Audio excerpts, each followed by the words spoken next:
मुझे बता दीजिए।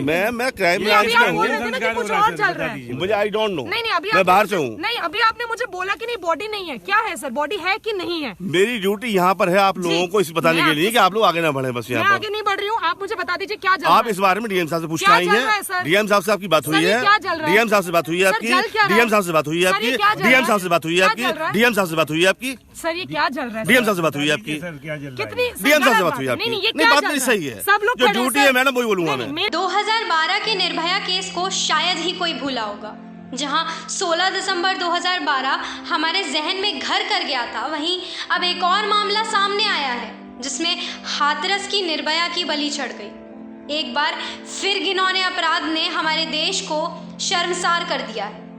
देश की एक और बेटी ने सरकार से न्याय की गुहार लगाते लगाते दम तोड़ दिया। इस मामले के चलते अब हर लड़की का पिता उसे घर से बाहर जाने से रोकेगा। साथ ही सबसे बड़ा सवाल केंद्र सरकार पर उठता है, क्या वाकई हमारे देश की बेटियां हमारे देश में सुरक्षित हैं?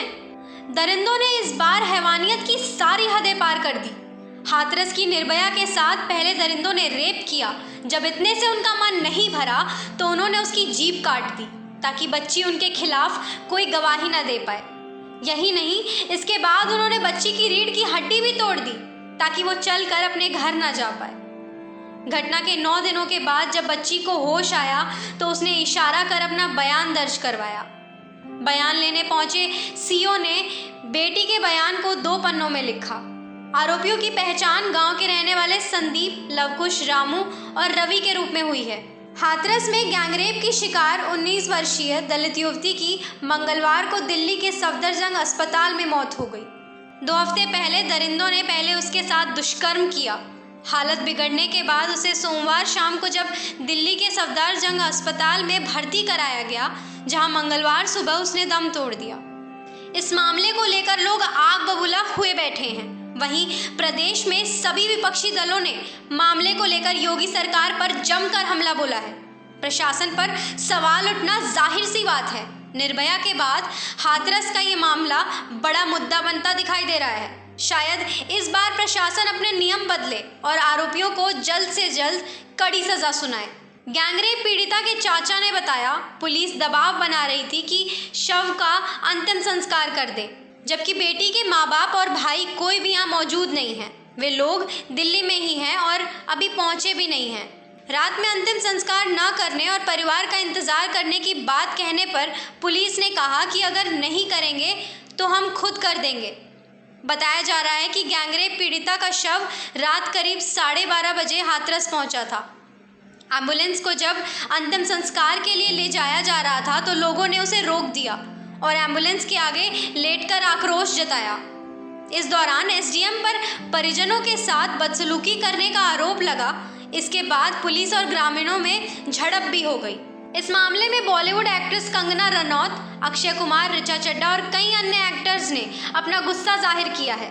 गैंगरेप करने वाले दुष्कर्मों को कंगना ने सार्वजनिक रूप से गोली मारने को कहा है, जिसमें अभिनेत्री कंगना रनौत ने ट्वीट के जरिए लिखा कि इन दुष्कर्मियों को सार्वजनिक रूप से गोली मार देनी चाहिए। इन सामूहिक दुष्कर्मों का क्या समाधान है, जिनकी संख्या में हर साल बढ़ोतरी हो रही है? यह इस देश के लिए कितना दुखद और शर्मनाक दिन है।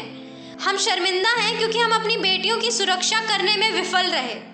वहीं इस घटना की निंदा करते हुए ऋचा चड्ढा ने ट्वीट किया है कि हर किसी को सम्मान के साथ जीने का हक है। इन अपराधियों को कड़ी सजा दिलवाई जाए। इसके साथ ऋचा चड्ढा ने #JusticeForHathras हैशटैग का इस्तेमाल किया है। तो वहीं अक्षय कुमार ने ट्विटर पर लिखते हुए कहा कि हाथरस में इस क्रूरता भरी घटना को देखकर मैं गुस्से में हूँ और परेशान हूँ। हमारा कानून इतना सख्त हो कि सजा के बारे में सोचकर ही रेपिस्ट भय से कांपने लगे। इन आरोपियों को फांसी पर लटका देना चाहिए। ऐसे गैंगरेप का आखिर क्या सॉल्यूशन है जो कि हर साल बढ़ता ही जा रहा है? देश के लिए कितना दुखद और शर्मनाक दिन है ये। हम अपनी बच्ची को बचा नहीं पाए, हमें शर्म आनी चाहिए। राष्ट्रीय अपराध रिकॉर्ड ब्यूरो के नवीनतम आंकड़ों के मुताबिक 2018 में देश में हर चौथी दुष्कर्म पीड़िता नाबालिग थी, जबकि 50% से ज़्यादा पीड़िताओं की उम्र 18 से 30 साल के बीच थी।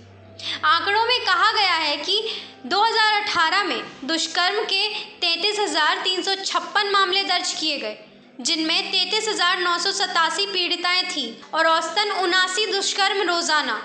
2017 में दुष्कर्म के 32,549 मामले दर्ज किए गए थे, जबकि 2016 के लिए ये आंकड़ा 38,947 था। 2018 में रेप क्राइम की स्थिति कुछ इस तरह से थी। मध्य प्रदेश में 5,043, राजस्थान में 4,335, उत्तर प्रदेश में 3,946, महाराष्ट्र में 2,142, छत्तीसगढ़ में 2,091, केरल में 1,945, असम में 1,638, दिल्ली में 1,215, हरियाणा में 1,296, झारखंड में 1,090, पश्चिम बंगाल में 1,059 मामले दर्ज किए गए थे। इसी तरह की अन्य खबरों के लिए देखते रहिए DNP इंडिया और जुड़े रहिए हमारे साथ ही लाइव, सब्सक्राइब और फॉलो करना ना भूलें। साथ ही खबरों को शेयर जरूर करें।